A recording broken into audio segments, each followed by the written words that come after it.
G'day, Bloodthirsters. It is AOS Coach here, and we are talking all the things Blades of Khorne. I am here with Kevin. What did Rob call you? Yeah, so Rob said Lemieux-Gagnon. So that was a Lemix. bit I'm funny. here with Kevin Lemix. No, I'm here with Kevin Lemieux-Gagnon.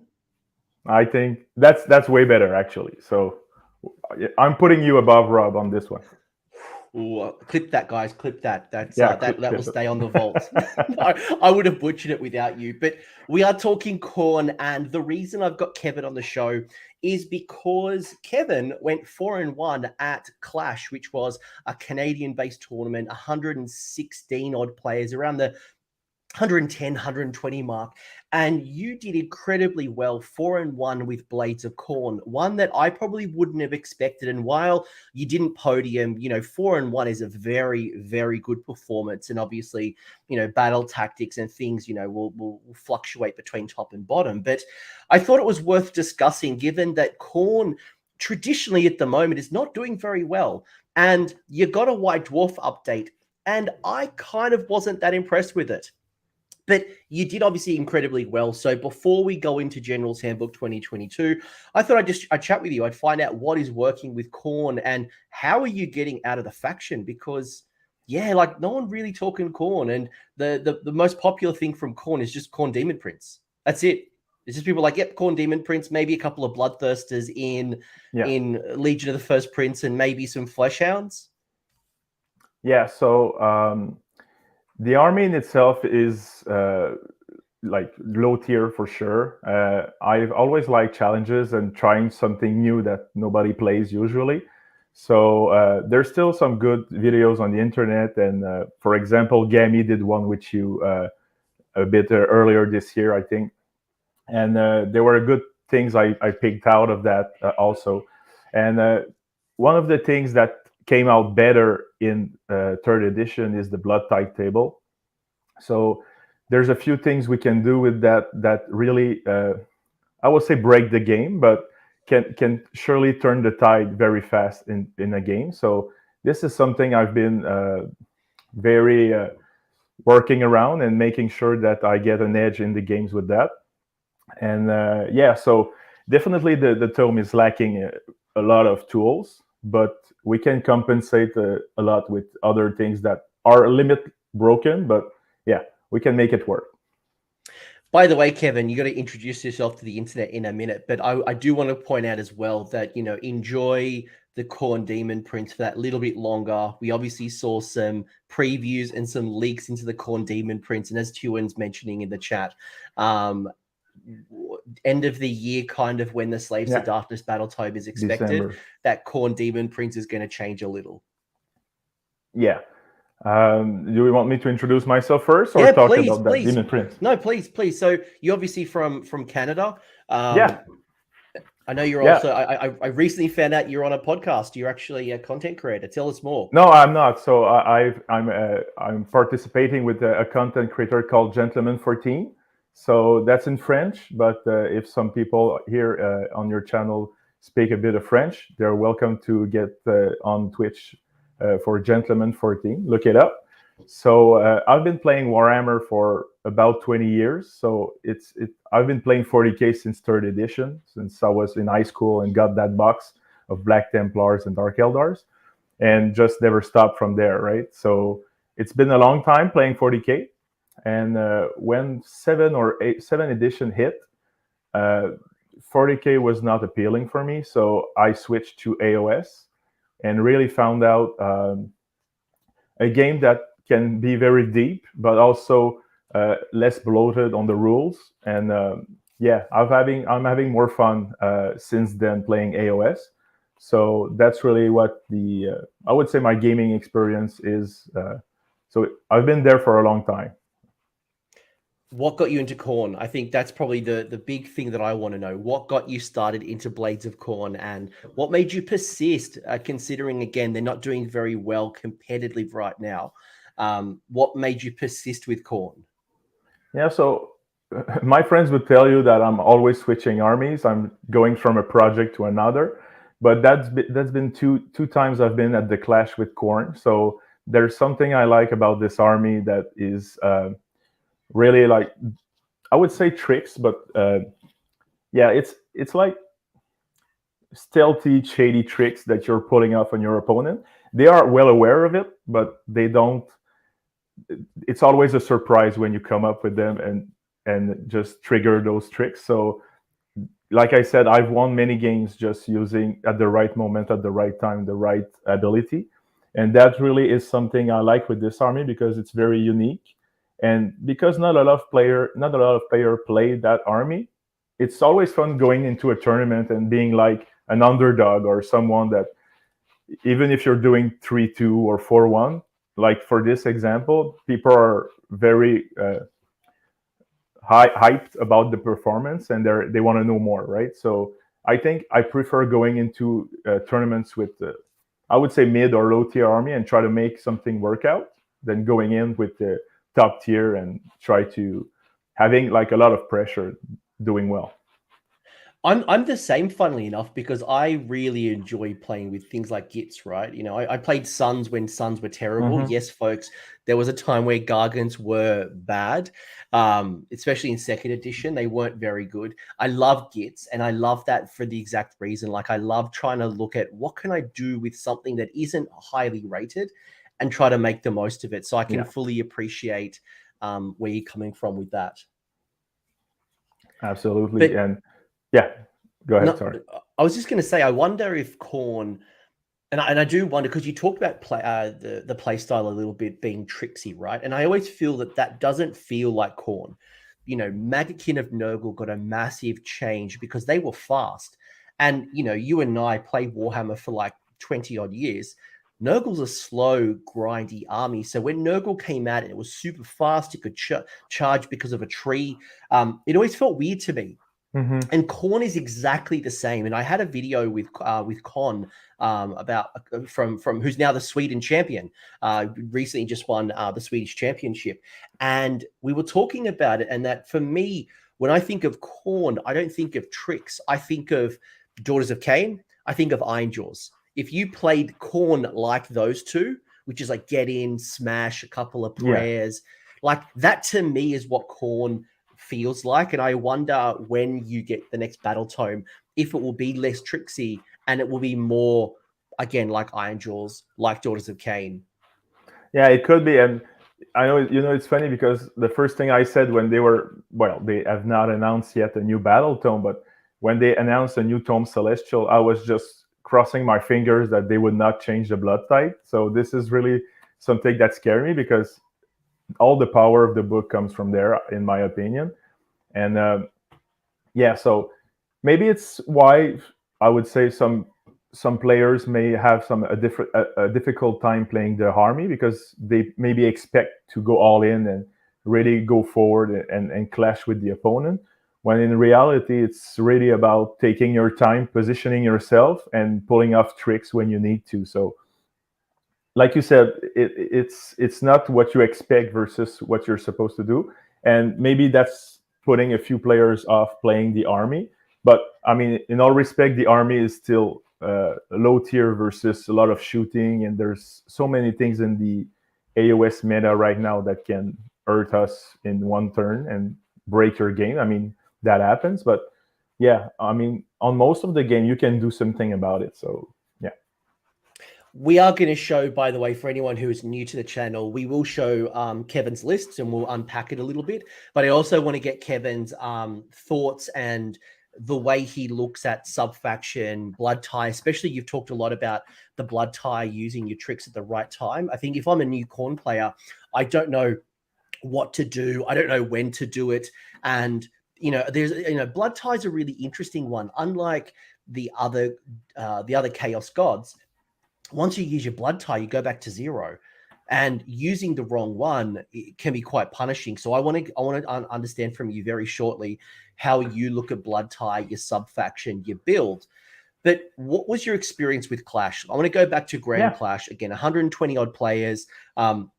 lots of different armies out there right now. What were the armies that you were playing? What were you trying to build towards? Like, were you concerned about dragons? Were you concerned about Nurgle? Were you concerned about like long strikes and bow snakes and, sentinels? Like, what was it you're expecting, and kind of what did you actually face? Yeah. So I want to give a shout out to that tournament. So it's the Grand Clash it's located in the province of Quebec at Shawinigan. So it's Canada, and we have actually a very big community here of players that's been building in the past, I would say, 5 years. But mainly all the players come from about 2 hour drive from the event. So we have a lot of people around playing AOS in Quebec. And the tournament got so big in the few last years that now we have, for example, Season of War. They have player coming in. We had some players from France coming in. So it's getting bigger and bigger. And I mean, at this point, we can consider it a GT. And hopefully, very soon, we'll get a lot more player. And I think it's on par. I've been to Adepticon before. I've been to Rochester also. And this is definitely one of the nicest venue and community base that is worth taking the trip to go, right? Players speak French mostly, but we all play in English. So, I mean, if anyone wants to take a guess and come to the tournament, I mean, they won't be having any problems out there. So it's a very nice tournament. No, that's awesome. But what did you play? What did you play up against? And what were you expecting when you went there? Yeah. So I was, first of all, I actually challenged a friend of mine who was I didn't know what he was playing, but in the first round we were able to challenge some friends and opponents, right? And I learned like a week before that he was going in with some dragons and thunder strikes, but maybe Korn did me a favor right at the start of the tournament, because before everything started, the pairing system got like shut down and they couldn't do any duels or challenges. So I got randomly paired with a Thunder Lizard. I mean, it's still Thunder Lizard with skinks, but I actually dodged the big bullet there because I was the one making the challenge. And in my mind, I was starting the tournament 0-1, but that was a nice favor of Korn right there. So I played versus Thunder Lizard. I played versus some Stormcasts, more melee oriented, like the Alpha Strike with the Annihilators. I played versus a Flesh Eater with a Mega Gargant. And the best game was on the fourth one with James playing the Sylvanet. So that was pretty much my favorite game of the tournament. Very close game. And so that got me to the final table, to table number 1 at the end versus Lou and his Idonet. And well, this at that time I was missing some blood juice or anything. Korn favor dropped me there, and I didn't make it. So that's where the 4-1 comes in. But I was very happy to be able to play on the top table on game 4 and 5. So were you expecting a lot more shooting? It sounds like you had a very favorable draw. And I'm not trying to take anything away from you, because that's the one thing about tournaments, right? You can go in and expect the absolute worst. I'm just going to play long strikes and Marathi and like insert top army here. Whenever you're listening to this, there'll always be like a top 5, top 6 armies that are terrorizing. And there are some times, and I've mentioned this many times, is sometimes where I've gone to a tournament and I've played the most overpowered factions like 3 out of 5 games. Then sometimes you'll miss them completely. Yeah. How do you think your Korn would have gone against, again, long strikes, maybe Kragnos, any of those things that are kind of terrorizing at the moment? I was mostly scared of bow snakes and Stormcast Thunderbolt, like very shooty army. The one I don't remember the name of the guy who won Adepticon, but like a 30-man crossbow list was something scary also. So of course that's something that can happen. But when we are playing in a tournament of 130 people, I think you have more chances to dodge some kind of list, because at some point it's not everybody that's playing these high meta lists. And but if you are in a 16-person game, well, after 1 or 2 games, you're really topping and getting those nasty lists quickly. So Yeah, that can help, but also it's still Korn. It's still a low tier or battle tone. So every matchup was not won in advance. I would say you always need to bring up your A game to make sure that you get the win, because you're so fragile, and the slightest mistake is going to cost you so much. So it's a very challenging army to play, but very rewarding also when you're getting good results.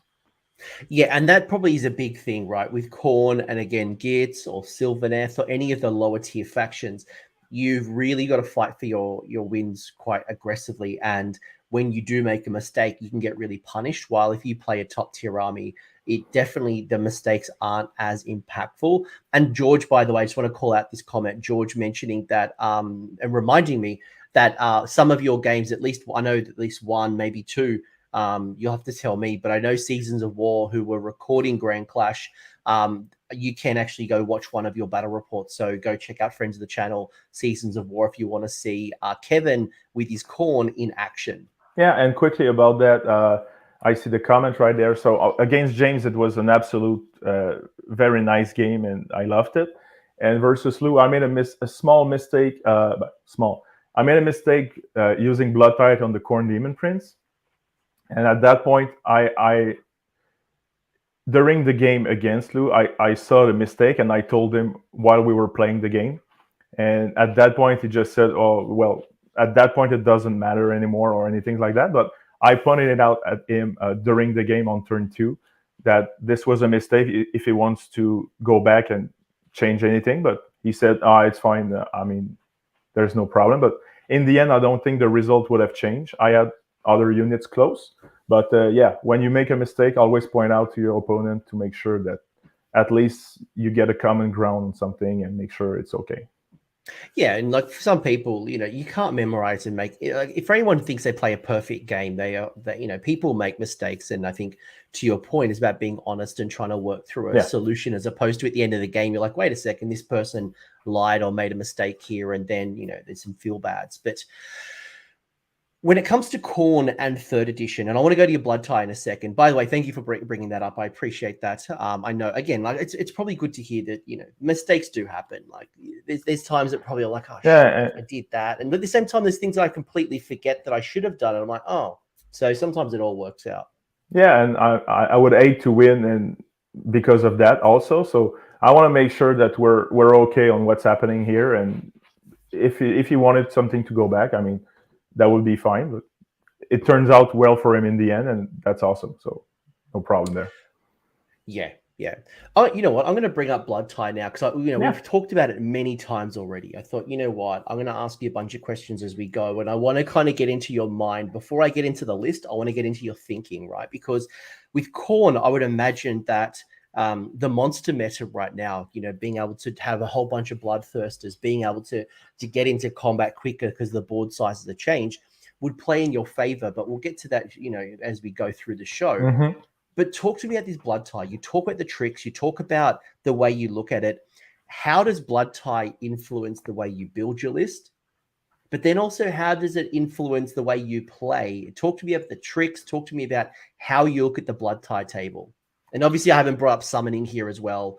You obviously can summon units as well. Well, I can go from the left or right on the slide. So because summon is going to be really quick, I actually summon absolutely 0 unit in the tournament. So I think summoning Bloodthirsters is you're not using the Blood Tithe to the full potential when you're reaching 8. Usually, when you get there, you're either getting destroyed or you're winning the game like already. And putting up a Bloodthirster charging at 9 inches is really hit or miss. So you need to wait another turn, and usually the opponent just kills it because he's already winning and he has the tools to do it. Or you just kill more your opponent, but you were already winning the game. So summoning a Bloodthirster for me never worked really. The absolute best I could do is, let's say, bring 5 Bloodletters or 5 Flesh Hounds for 2 or 3 Blood Tithes. But yet again, at the tournament, I just brought 10 Bloodletters in case, but they've never seen the table from the whole tournament. So why aren't you summoning? Because because Zinch will use their dice to summon very quickly. Nurgle will throw down and they want to summon. What makes you different? Because you're spending all your blood tithes on other stuff. Because it's the same points, right? And as you know, blood tithe or summoning, you spend all your points. So if I would have extra summoning points and blood tithe points separately, I would of course summon probably a bit more. But as you need to make a choice, the choice is most of the time very obvious. So except for capping a point or something like that, usually I will not be summoning anything. So it's good. So if you're not summoning bodies, yeah. What are you using? So how do you look at your blood tithe table? So there's actually on the tournament only 3 that I'm using. So it's the non-numbered 2, auto unbind. That actually versus James and his Sylvanin came in handy a few times because he was casting with his Throne of Vines at like 18 for his aura damage. And I was just spending 2 to unbind and making sure that no damage was getting in. So it's a very... The way I look at Korn is you have some very reliable abilities going on. And the way that probably I got till the end of the tournament 4-0 before the 5th game is everything is not based on luck. It's all 100% reliable every time. So we'll see with the list, and I'll explain why. But so these are abilities that will work 100% of the time. So this is not on a 2+. You might get something. It's you call it, and it's not happening. So that's very strong. And some armies rely on their spells to get some combos off, like the spell portal or things like that. And I like to wait till the end just to make sure that, so they get their spell portals in, they're like all happy and they're hyped about what's coming. And when they get their big spell, they try to cast it, and they might get some rerolls, some miscast or things like that. So you wait till the end. But when something's happening and you don't want it to happen, well, you just cross-hatch these 2 blood tithes and it's not happening. So it breaks some turns. Yeah. How do you know which spell? Because I think that's probably one thing that people are, especially for people who maybe aren't tournament practiced or aren't across the complete meta. When you are looking at your opponent and they have spellcasters, how do I know which one is worth dropping 2 blood tithe points to? And like, what's the thinking, and how do you get to that point? Well, the first thing is to get those 2 blood tithes as soon as possible. So if you can get turn 1. I'll see it later, but yeah. So the first thing you want to do is get 2 blood tithes to make sure that you have some defense going on. Choosing which spell, usually it's the last one. I mean, except if there's a spell portal, you might want to deny that if there's a lot of caster that could potentially go through with 1 spell. I mean, it's 1 per turn, but if you cancel it, some other summoner could do something there. But usually you know what spell on the other side is. Like Mind Razor, there are some very nasty spells that sometimes will be cast at what the opponent really wants them to happen. And right before a double turn also, when you are playing second and that player tries to go for a buff or something very strong, and you deny that on the top of the turn, well, now they are open to a double turn with no ability or buff on. So you can really try to time your cancel at the right time. And that can break a game just by itself. Because usually people that want to get those big casts in will get +1 or +2 casts, will get their reroll. So they're trying all their best to always get that spell on. And you just say, nope, that's not happening. Right? Yeah, they'll fight for like arcane terrain as well. Like you'll notice even at deployment, right? If there's a piece of arcane terrain, they'll put their wizard there, so you know, and you could relook at their list and go, right, well, that wizard's sitting on arcane. That these are the spells that they want. This is the one they're more likely wanting to cast. So let's keep and you let them do all their things, and at the end you just say nope, and it's not happening.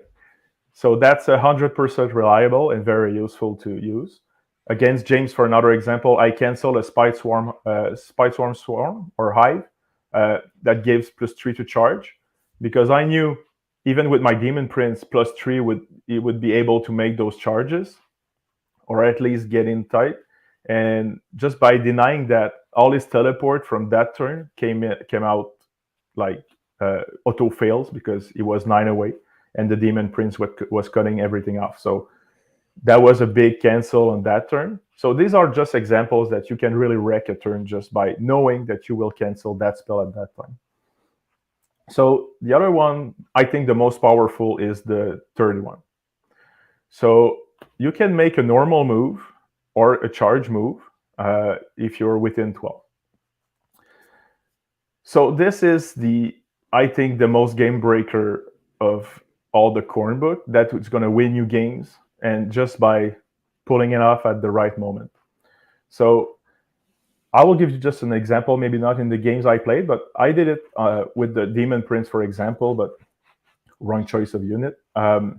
What I like to do usually is put some chaff. So, for example, Blood Reavers, Flesh Hounds, things that I don't mind losing at all. Could even be the Slaughter Priest. I mean, it's not too bad. But what you want to do is put it in front of the biggest threat in the opponent's army. Gatebreaker, for example, Mega Gargant, Maw Crusher, anything. And because the Blood Tithe is at the start of the hero phase, but you are playing second because it's your opponent's turn. So they need to do everything before you. So they will need to choose their heroic action, choose their battle tactics. And this is really where you break their game. So, for example, if someone takes Bring It Down on one of my Bloodthirsters with their, I know they're going to get it with the Mega Gargant. After they've chosen everything, just before the hero phase starts, you just say, well, I'm going to charge you with those 10 Blood Reavers. And now that Mega Gargant is sitting here, need to kill those 10 Blood Reavers. So it's an auto fail on that battle tactic. That Gatebreaker is not doing anything this turn because he's killing 10 Blood Reavers. Actually, he's giving me 1 Blood Tithe, so that's fine. And he just loses 2 or 3 points in the game. So usually when you can pull that off on turn 3, the opponent just shakes your hand and says, good game. There's no coming back from that. So that can happen a lot. And yeah, so you can definitely like cancel 1 or 2 battle tactics per game just by playing this at the right time.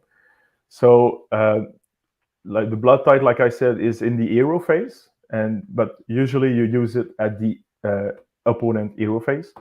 And you just wait, like I said, like the auto unbind, you just wait that they do all their things. They're all happy and they have their plan in mind. And you just go with something that cancels everything they were trying to pull off. And now their turn is screwed. So they now need to readjust, but it's not what they were thinking. And usually that throws them off the game, and you can go from there. So if that Mega Gargant's not taking his turn because he needs to kill 10 Blood Reavers, well, after that, you are playing. You might get a double turn, for example. So that Mega Gargant is sitting there like a long time. And you just put another unit beside it. And on the next turn, when he's ready to activate it, you just pull the same trick again. So you can cancel an Archaon or things like that for a whole game. If you're really paying attention and try to make it happen, I mean, you can cancel a full like threat for a whole game.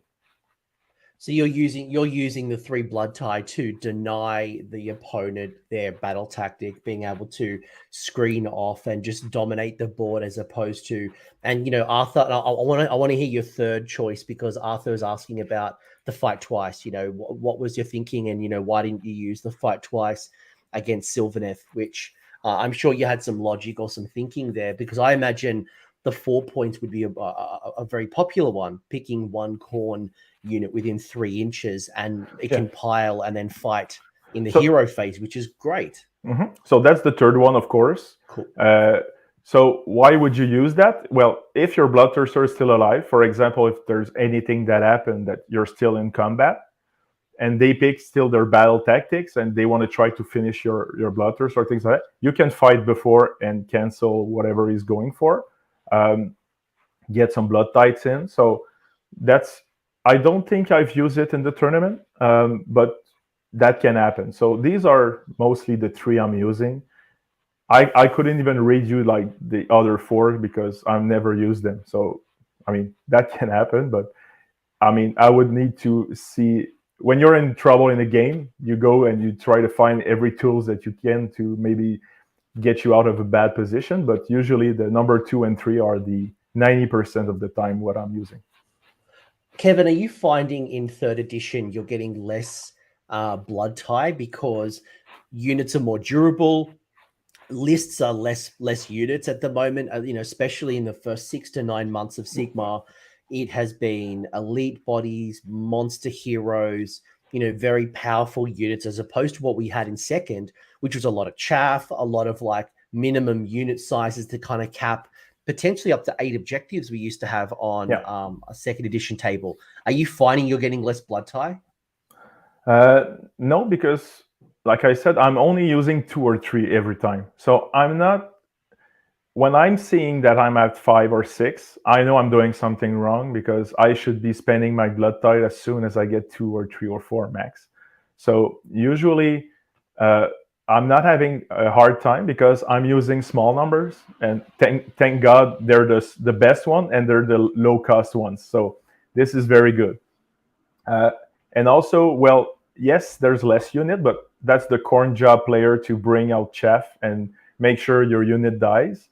So in my list, I mean, everything is expendable, even the Bloodthirsters if you need to.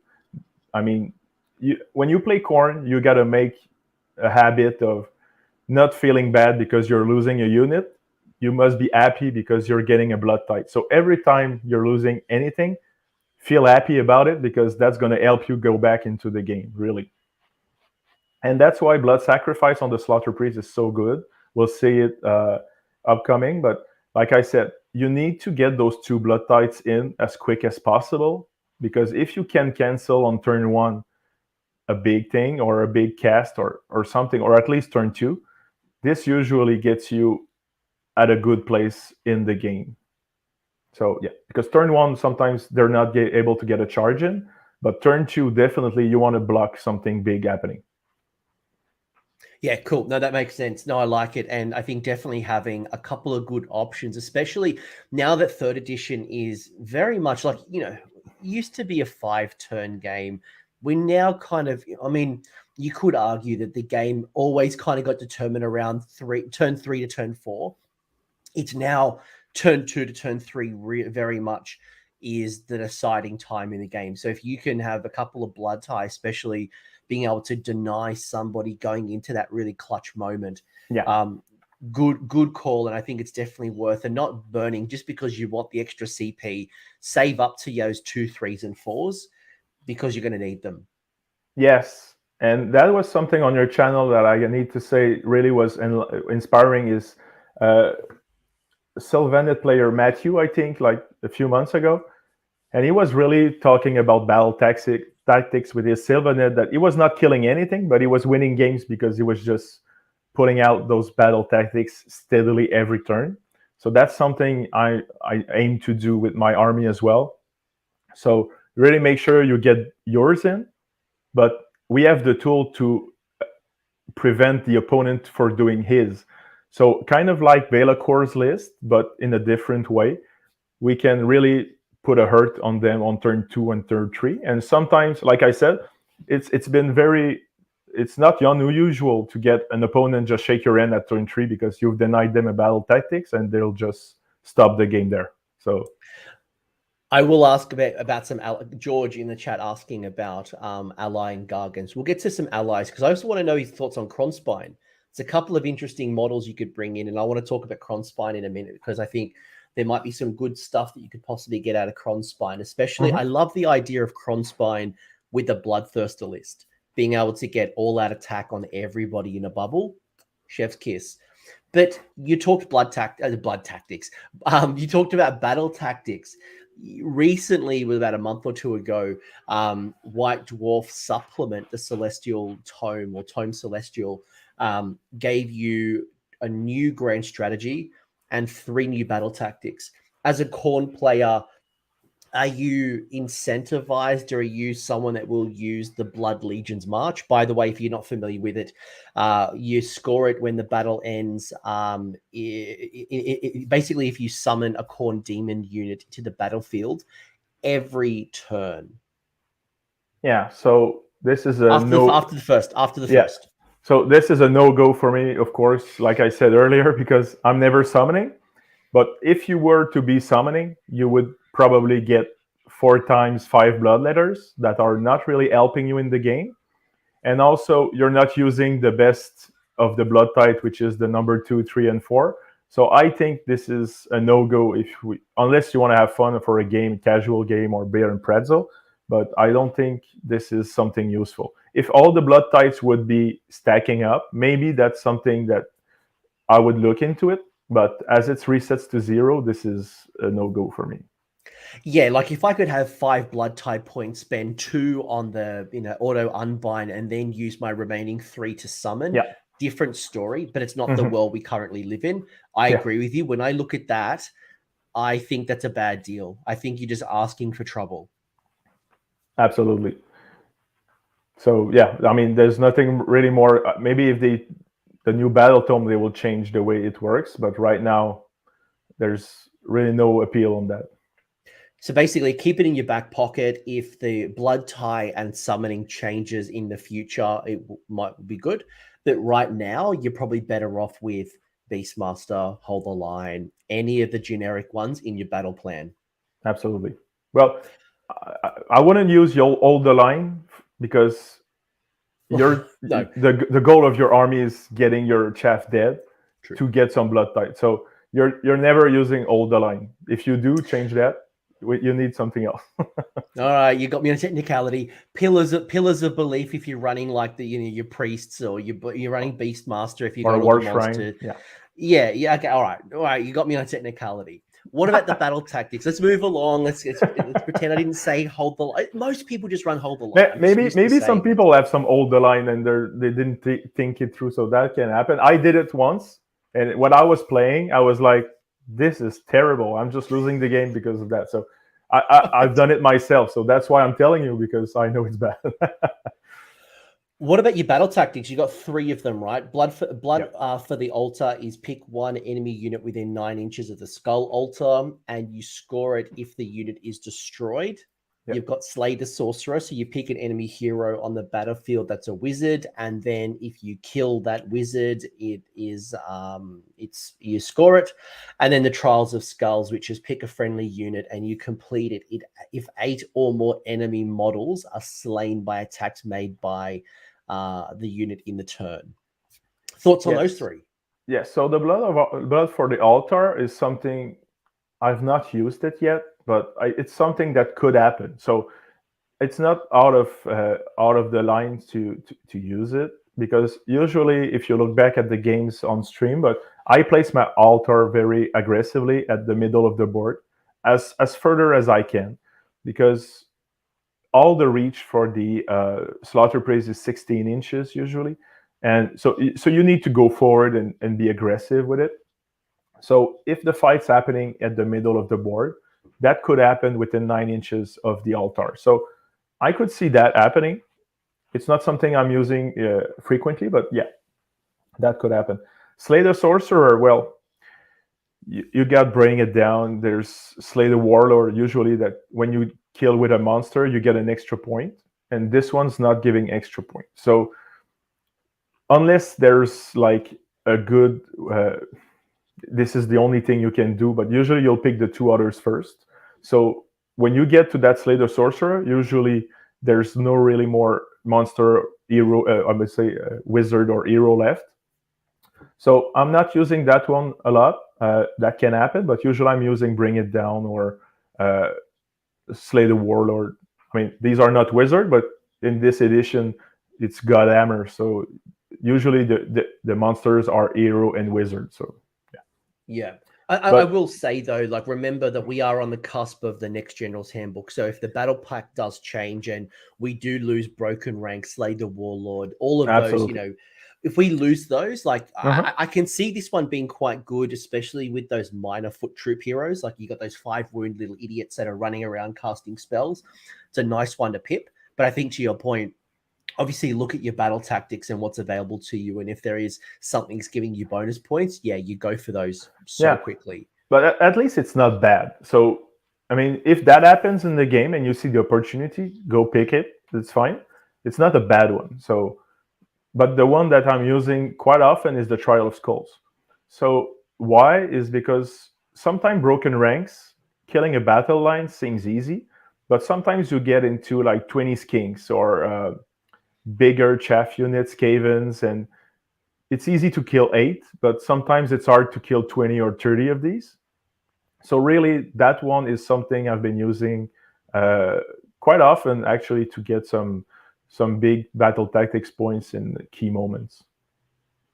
And you could obviously combine them as well, right? If you're working a block of, I don't know, 30 Mortek Guard, or something that's quite durable, and you don't think you're going to kill the whole unit this turn, you could throw down Trial of Skulls to kind of use some attrition, get some battle tactics on this unit, and then as the unit's dying, throw down Broken Ranks and then complete it, right? So there's that layering effect if you want to. Yeah, absolutely. So this one is probably the best thing of the Tome Celestial, that battle tactic, I would say, the most useful one. We also got on 6 up in your spells on the Tome Celestial. I mean, I've got a Comet from the Stormcast list on my second round, and I've rolled absolutely no 6s on like 10 rolls. So at that moment, I understood that this was just, I would say, worthless, but it's not something that's going to turn the tide usually.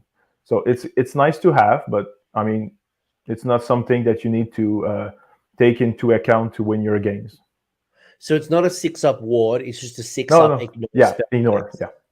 It's just the spell effects, though, right? It's endless spells and spells. Yeah, and you get a Blood Tithe point if you manage to get a 6. So getting that Stormcast Comet, I was just like frothing my hands like this because I knew I was getting like 2 or 3 Blood Tithes, and I got none. So, I mean, if that usually in the game, when I thinking about this ability, I see that the other's army are mainly buffing themselves. It's not happening often that we're getting debuffs or really some spell casts on us. So it's not impacting the game that much. Yeah, no, I like that. Look, it's something you're not going to rely on. It's nice to have when it happens, especially if you go into an army that has lots of spell casting. You hopefully will get 1/6. Maybe you'll spike the right type of spell. But yeah, it's a nice to have as opposed to I'm going to build a strategy around ignoring spells on a 6.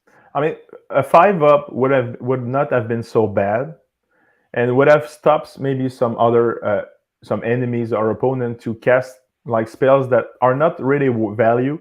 Because they're thinking, I don't want to give a Blood Tithe on a 5-up. That's happening too much. But on the 6s, it's not stopping them. They just go for it. Yeah, I couldn't care less on a 6. Couldn't care less. A 5, that would align like, oh, actually, there's a 1 in 3 chance that, this is not going to go off. But look, of all the sub-factions, before I talk about Reapers of Vengeance, which is clearly what you are going to be running, how do you feel about the other sub-faction builds in general? Do you think that all of them are competitive right now? Some of them are competitive? Or is, because Reapers always just keeps coming up. 2nd edition, it was one of the most popular ones. 3rd edition, it's still one of the most popular ones. Yes. So there's big problems in every one of them. I can go fast on the other ones, but the Bloodlords, the problem with it is you give 4 move on your general, but the problem is that you don't want to give general to a Bloodthirster because he's gonna die and you're losing those CPs every turn. So this is not something you want to do. So the first advice I would give the Korn players is never give general to a Bloodthirster. Never. So just because of that, the Bloodlords is something I tried it a few games. Reroll ones to wound against monsters or heroes is something nice with Bloodthirster. There's a good value there. But when you're losing your main Bloodthirster, I mean, the game goes off the rails. So you don't want to do that. Gore Tithe is something I really enjoyed playing. I tried some Mortal lists also. We can speak about that later, but Gore Tithe is fine. Gore Tithe is a good one. And the other ones, Coolfiend, I have not played Korgorath. I tried to go for the Casino Boomthirster to get +2 attacks on a big axe and try to max out as much attacks as I can, but it's not working out. So yeah, so for these ones, it's not something I would use. And there's one in the Wrath of Everchosen, the Baleful Lord. The Baleful Lords. I was just looking at that going, friendly Baleful Lords can run and charge. Oh, okay, that sounds not bad. Yeah, the problem is that you're charging. So you don't want to charge with some Khorne demons. You want to pile in 6. So because now in 3rd edition, you're getting Unleash Hell. And Bloodthirsters probably have the worst profile, degrading profile.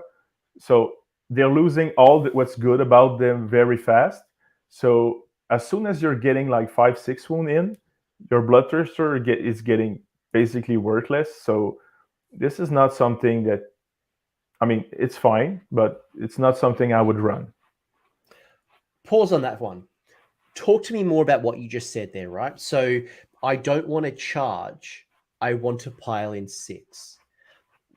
If I'm a new player, that probably seems counterintuitive. Korn wants to run forward. I want to charge. I want to smash. As an experienced player, you know the value of a 6-inch pile-in. Tell me more and why it's beneficial to Korn and how you're getting access to the 6-inch pile-in. Obviously, we'll show the list in a minute, but I just want to kind of unpack that a little bit for someone who isn't familiar with the combination. So if the Blood Tithe is the #1 thing in the battle tome, the ability of the Unfettered Fury Bloodthirster to pile in 6 for all demons within 16 inches is probably on par or #2 as the most broken thing in the battle tome. So these are the 2 abilities that make it work. Because first of all, pile in 6 gives you so much move potential. You were talking about Baleful Lords run and charge, but with a pile in 6, you can run and pile in 6. So you can probably not, you get average like the same distance. But like I was saying earlier, pile in 6 is guaranteed. So it's not a charge that you need to roll. It's not something that you might fail. When you know you are at 6 inches from the enemy, you know that you are getting there. So this is another example of 100% reliability. Yes, in 3rd edition, you need to be careful of redeploys. We'll talk about that. But you can trick your opponent like to make sure that you can get there where you need to be. Also, pile-in means you can retreat and pile-in. So sometimes you can get off of combat, move away, and go back or go elsewhere. So there's so many things that you can use with pile in 6. Also being the first strike first on all your combat because you're piling in one of them each time. So usually a Bloodthirster kills what's in front of them. So when you do that, like for example, 2 times with Skarbrand and the Boomthirster, you're not getting any damage back. And that's what you want as Khorne players. You don't want to get those Unleash L's. You don't want to get strike back. So this is really the tool you need to get damage in and stay alive for the game. And just to kind of, again, unpack this a little bit more, you know, for anyone who might be confused here on how this all works, right? So you are eligible to be in combat if you're within 3 inches of an enemy. You successfully land a charge if you're within half an inch. So if I have my Bloodthirster, for example, and I run up the board and I literally do a run roll and I am 5 inches away from the enemy or 5.9 or whatever it might be, I'm technically not in combat. And because I'm technically not in combat, in a normal faction, I can only pile in 3 inches, but I'm not eligible for combat. Thus, I'm not eligible to pile in. Exactly. But when the combat phase kicks in and you've got something like Sisters of Slaughter that have a 6-inch pile in, you have one of the Khorne Bloodthirsters that let you do a 6-inch pile in, you are now eligible to pile in because you're within 6. Zombies are the same as well. Yes. The Soulblight zombies, they allow you to pile in, which means you can choose when to activate, so you're not going to get hit first. It obviously means that you don't have to worry about hitting the charge. It obviously means that you can avoid things like, as you've mentioned, unleash hell. And so you're also dodging roar at the end of the charge phase. So this is a key thing on getting there, because you can now use your other abilities to really, like the Reapers of Vengeance one, you can use all-out attack, things like that. But because you are dodging those roars that are so bad for the Bloodthirsters. Yeah, and obviously, you want to be able to issue those commands, especially when we get into one of your Bloodthirsters, which has a very powerful, as we've talked about. You don't want to be roared at. So if you can avoid that, and the 6-inch pile-in is definitely one of those, you realize how powerful it is, especially if you burn a CP to auto-run 6. So just keep that in mind. I just want to unpack that, because it probably seems counterintuitive if you're not I wouldn't say skilled player. That's not what I want to say. Like an experienced player, you don't connect the dots to see the real value on why a 6-inch pile-in can be quite powerful. But I know Arthur in the chat was asking about the fight twice pitch, which is obviously one of the most impactful pieces of Reapers of Vengeance, which is the leave none alive. So is that the primary reason why you take Reapers? Yes, because sometimes you get to face it. Even more in 3rd edition, there's really big monsters that sometimes you cannot kill in a single turn or combat phase.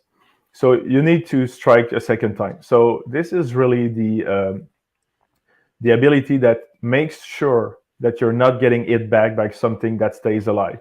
This is the tool that kills what's in front of you, and you make sure it's not hitting you back. So this is, yes, mainly the only reason Reapers of Vengeance is a step above the others. So, by the way, for anyone who can't see it, you might be listening to this on a podcast, but essentially, at the start of combat, you get to pick one friendly Reapers of Vengeance demon unit that's wholly within 8 of a friendly demon, and basically you can fight twice as long as it's within 3 inches of an enemy. It also allows you to pile in 2. And I think, again, rewinding about 2 or 3 minutes, you talked about wanting to avoid roar. That's exactly right, because if I roar, then you're not able to issue or receive commands in the combat phase, and leave none alive happens at the start of combat. So if I get roared at, you lose the ability to do the double pile-in. So exactly, again, goes back to why you want to do a 6-inch pile-in, which stops someone from potentially roaring at you, which then means you're going to be able to issue this command. And one thing I want to clear out to make sure is, yes, you can pile in the 6, but to make sure that the leave none alive ability triggers, that second unit, if you're killing what's in front of you the first time, really needs to be within 3, because it's written 3 there. So you cannot trigger it on a 6 for a pile in 6 for the second time you strike. You really need to be within 3 on that second pile in. You can pile in 6, but you need to be within 3 for that trigger. Yep. So you issue the command at the start, and then it's allowed to fight twice as long as it's within 3 inches for the second strike. Yeah. So usually either you go for a big target that you think might take 2 strikes, or you make sure to clip 2 units, and you go all in on one, make sure it dies, go all in on the other one, make sure it dies, and you're getting 2 Blood Tithes, and you're happy camper. Yeah, unless you're me, who plays Mega Gargants lately, and Skarbrand and Bloodthirsters are coming in, double piling into my Mega. Are the other ones valuable to you? Devour the Craven, the Command Trait, and the Skull Shard Mantle. Are they all valuable, or are they taxes? Well, Devour the Craven is not something. Usually you kill what's in front of you, so this is not something that's been triggering or happening a lot. But the command trait and artifact is not so bad, and I'll tell you why. It's because, first of all, this does not require you to put them on the Bloodthirster. For the other one I was talking, add 4 move. I mean, you want to put that on the Bloodthirster. It's not very useful in the Slaughter Priest or things like that. But having the opportunity to deny as a wizard, I mean, you can put that on a small hero, and this is fine. So usually, well, in my list, this is something that goes on the Blood Secretor, because he's usually in the middle of the board, and rolling 8 is not something that happens so infrequently. So I mean, when you roll that 8, this is an auto unbind again, so that can really put an hurt on some player if you don't want to spend those 2 Blood Tithes. This is something that happens quite regularly, and D6 Mortal is always a good thing. So that's a good commentary. I mean, I'm sure there's better stuff made in the next battle tome that could be there, but this is not so bad. By the way, don't forget that all the new battle tomes that are coming out aren't locking you into your first artifact too. So who knows what's coming out. I will say as well, in the upcoming edition, which is going to have more of a battle line focus, you might find Devour the Craven is more valuable if people are doing less monster heroes and more troops, and we can only issue 1 inspiring presence a turn. Then, a turn. You might find that the D3 models fleeing actually might be more valuable. Yeah, I mean, it's not it's not bad necessarily, but it's not something that triggers often at the moment on the meta. And by the way, I just want to. Yeah, but go ahead. Sorry, continue. No, continue, please. I was going to the artifact. So the artifact of power, the Skull Shard Mantle. I've seen some player put it on the Bloodthirsters.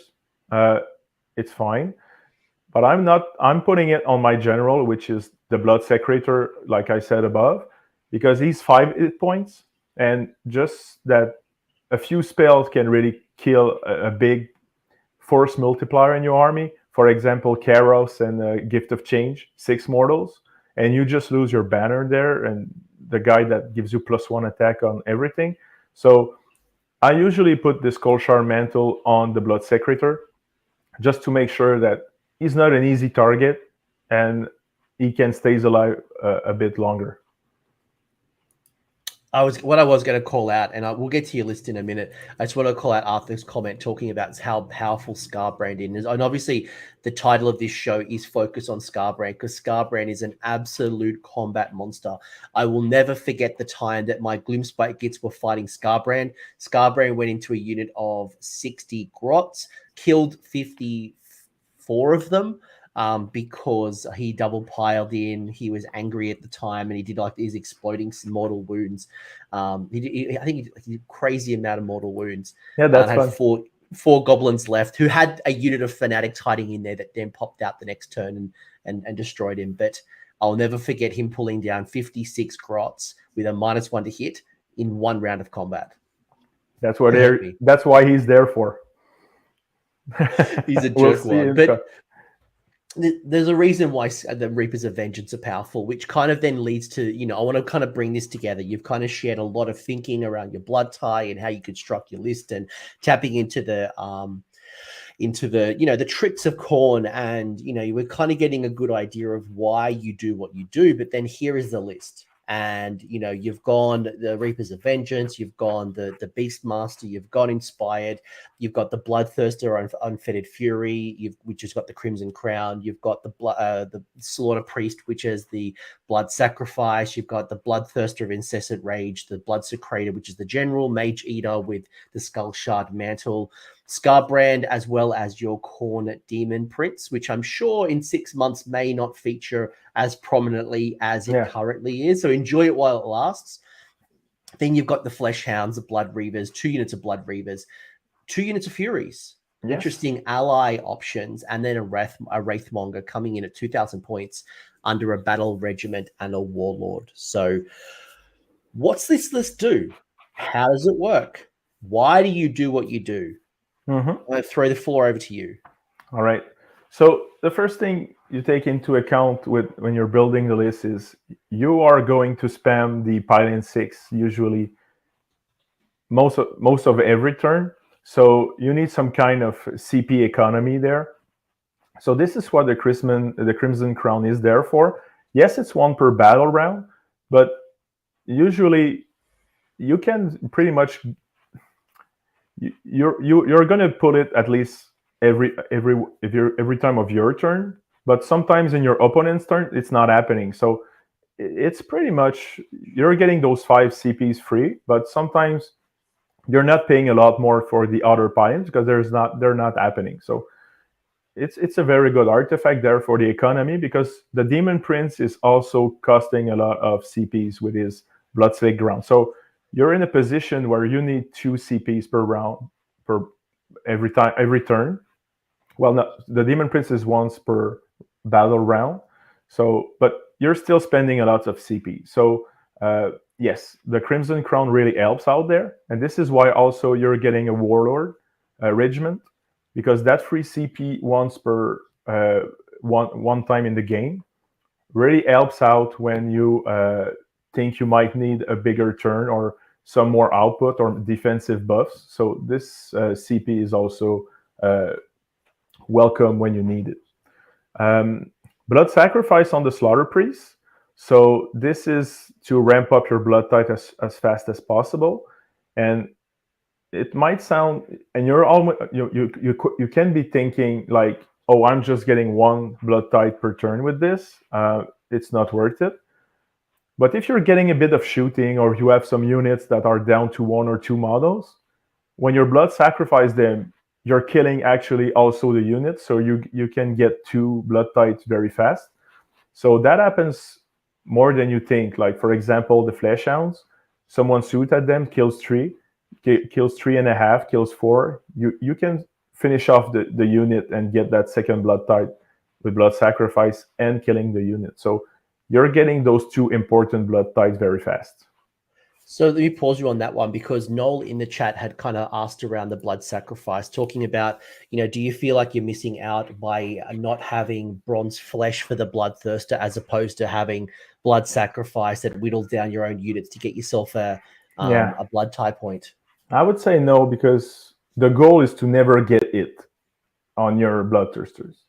The real goal is to never get a blow on these. So yes, if you're fighting very shooty armies, you might feel bad that you don't have that +1 save, but you're gonna die anyway, because shooty armies will take down a 14 wound 3+ save Bloodthirster, even if you're trying really hard to get him alive. So just when you're playing versus those kind of armies, just assume that you're losing 1 per turn and try to make the best of it. So just try to play in consequence to that. So Blood Sacrifice is ready to go to fuel the Blood Tithe and go get those extra movements sometimes that will get you into combat faster and save you a turn of attack or things like that. I guess you've also got Finest Hour as well. So if you happen to find that one particular round where you need the +1 to your save, you can always go, Finest Hour, run off the board. Yes, that's something that I've used a lot. Even more when they call the Bring It Down or things like that. You know that this turn you're using that, and that's a good moment to use your Warlord to compensate the heroic action you might not getting that 4-up CP on that turn. So you have really good. You can really move around like where you're getting your CPs and make sure that every turn you're efficient. Talk to me about your Bloodthirster choices. And look, there's pros and cons either way. And, Noel was mentioning, the +1 save. Look, it's going to help you for those non-mortal wounds. Like, the long strikes with the Holy Command, they're hoping to spike for 6s to get the 2 mortal wounds, which the +1 save's not going to help anyway. But it's always the other stuff as well. Like, the non-6s, you want to save as many of those as possible. But it's a good tactic to have. And I actually find I'm burning more. In the past, I've held my Finest Hours till like turn 3, turn 4. Now, if I need it, I'll throw it down in turn 1. Yes. I'd rather just burn it early and keep my hero around longer. Then I can always heal, I can use recovery, and things like that. 100%.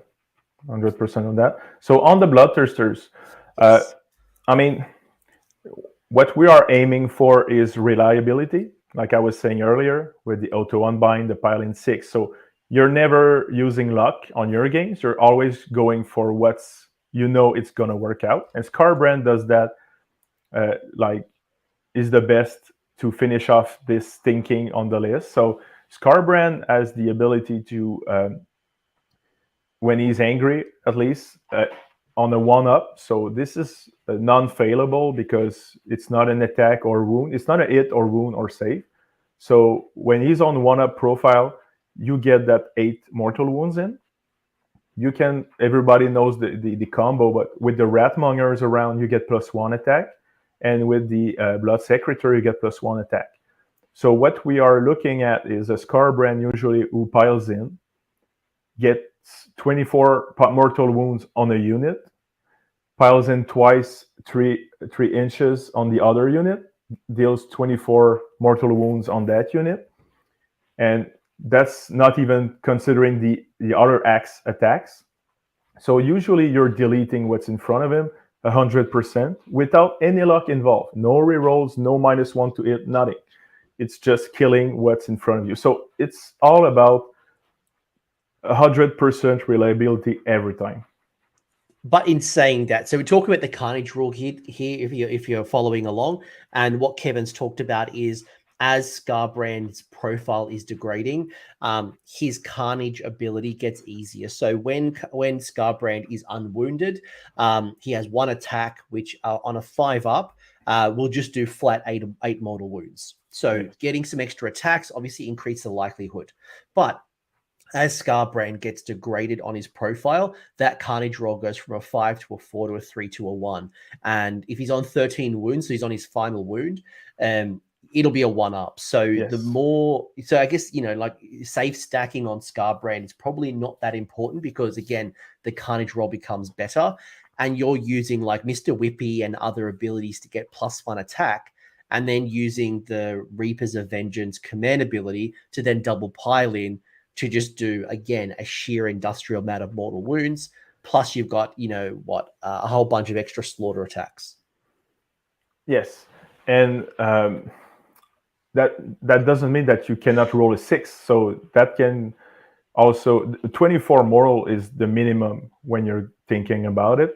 32 is something that might be happening on 3 dice because 1/6 you get an extra 8 mortal wounds in. So you were speaking with Mega Gargan's coach earlier. I think Skarbrand can, if you're a bit ballsy, you can down 2 Mega Gargants in a single turn. And yeah, so that's really what you're aiming at. Maggotkin of Nurgle with the Great Unclean Ones also are quite tanky. But I mean, with Skarbrand, they're just auto-deleted. So yeah, he's a real single target killer. People really need to have their units spread out when they're facing Skarbrand, because if you can pile in 2 units, you know for sure you're deleting those 2 units every turn.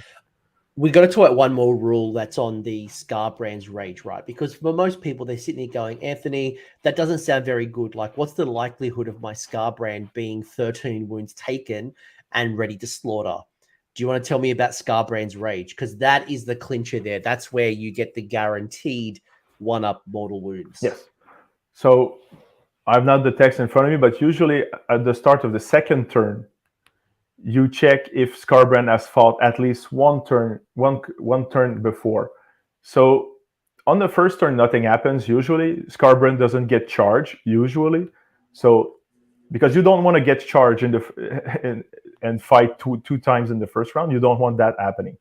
But at the second turn, if there's at least one turn that he has not fought, so even if he fights on every of your turns, if he's not fighting on the opponent's turns, he's always angry.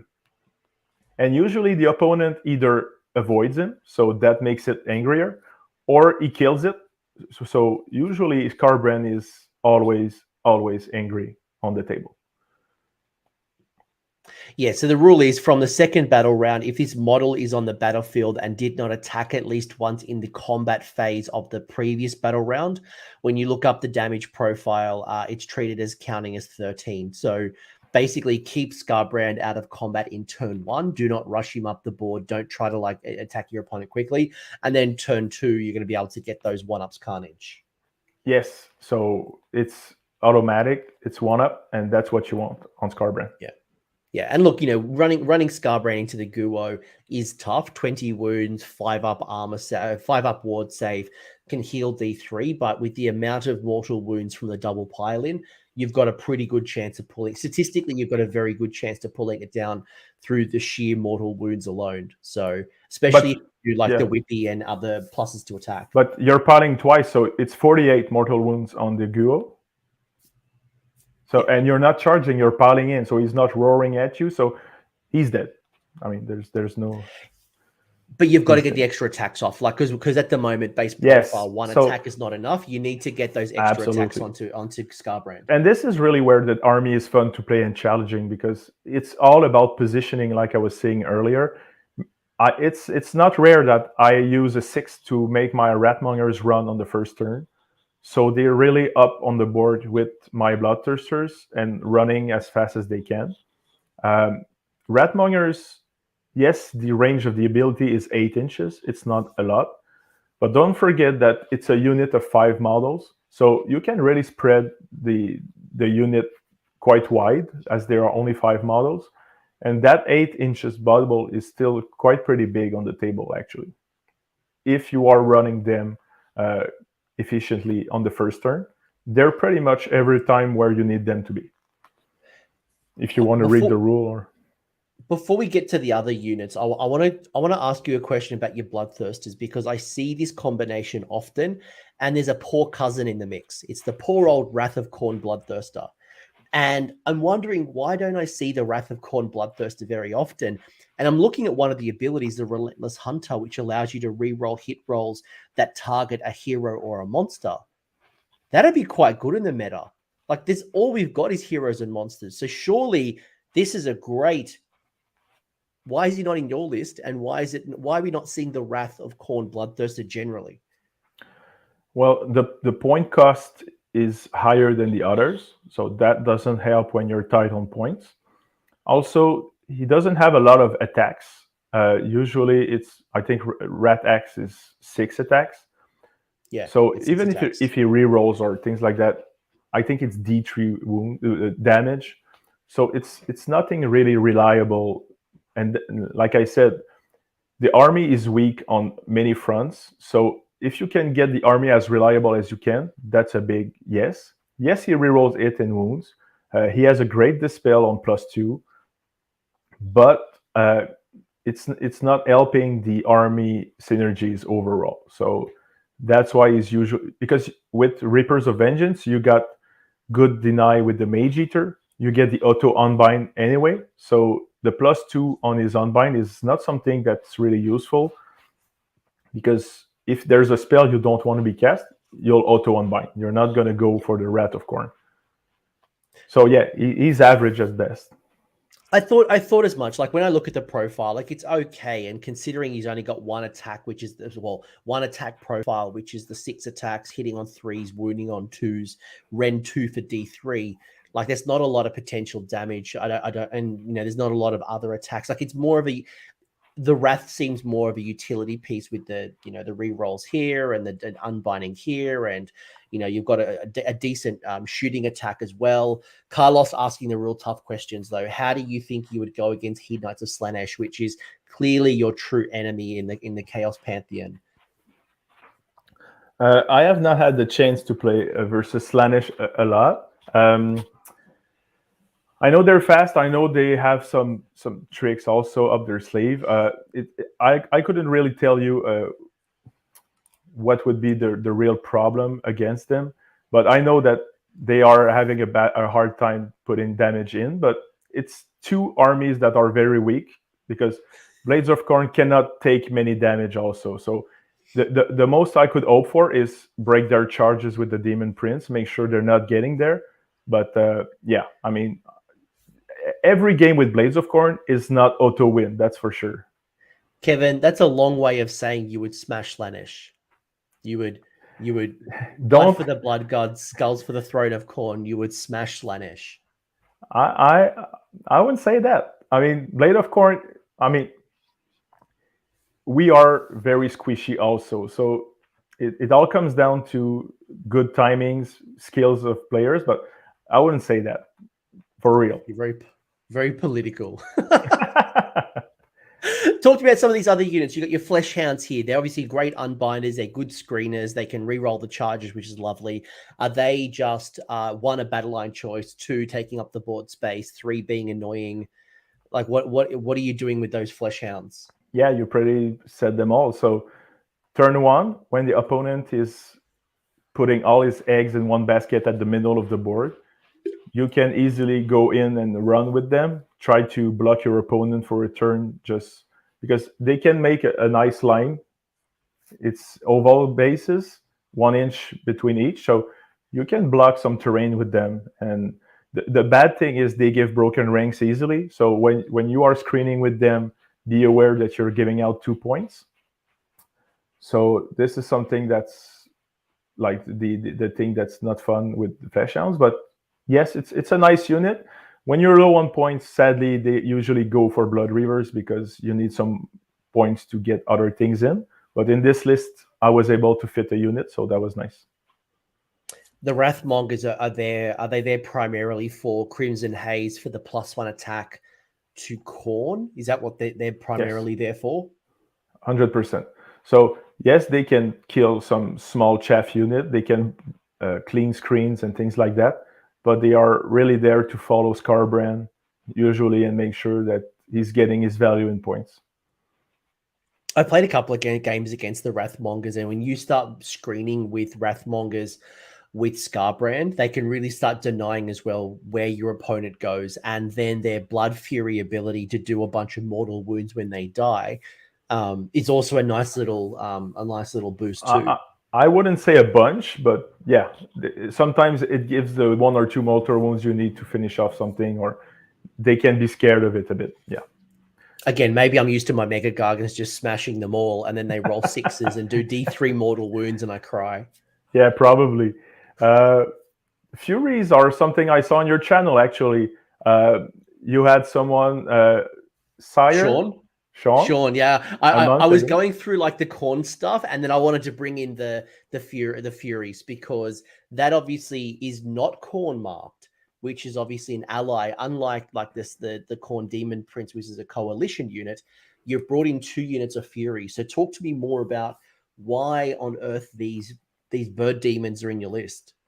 So Shaun made some good points as I was listening to the episode, and I was checking a bit of the points, and they were fitting. So I thought that was a nice thing happening there. Furies actually have very strong attributes to them that makes them very interesting. So first of all, there are 6 models. So if they are on a point and a monster comes in, which is worth 5, if he's not killing them or charging them, you're still keeping the point. So this is the first thing with Furies that's interesting. Also, the ability to retreat. If you are getting multi-charged, your screen is staying alive as they are retreating. And sometimes they can retreat on the point, because usually the monster is not taking all the space. So even if he tries to kill them, if he's multi-charging somewhere else, Furies aren't his priority, but that can cost him the point. So this is a nice attribute also there. They're moving 12. They have 2 wounds each, so very efficient point-wise. And, well, they give Blood Tithe also when they die. Yeah. Obviously, you know, they don't give away broken ranks, which is nice. Yes.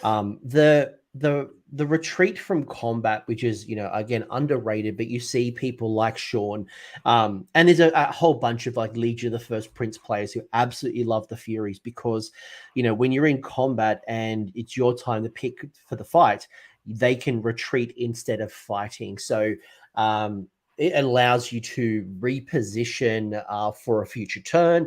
It allows you to not be on an objective and get onto an objective. There's so many things that you can do with that retreat that most people don't play around with retreating as nearly as much as they should. But I love this in a list. This is perfect for you because it's fast, so you can screen your Bloodthirsters if it goes up the board. There's just so much you can do with the Furies, and I think it's a good shout. I haven't seen a Korn list use Furies, but I actually really like it. And you can play aggressively with the Furies. I mean, if they're middle of the board and they're getting charged and you can retreat, they can easily go over the opponent's board and be in position to give you the battle tactics of having 2 units in the opponent territory. They can be in charge range to get those range attackers on the other side into combat on the next turn, if you are getting that turn.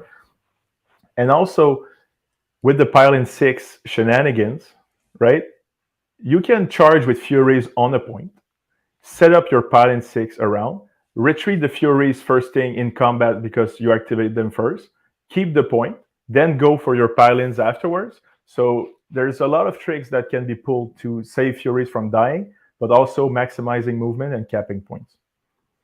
I think what you just said about the slingshotting off the objective, or slingshotting in general, you mentioned it, some of our battle tactics require you to be, having units in your opponent's territory. You can use a charge to slingshot into a unit and then use the charge phase to then, the combat phase to then kind of retreat out of them. And with a good movement and fly, you can go from being in your territory to your opponent's territory. And it's only 6 models.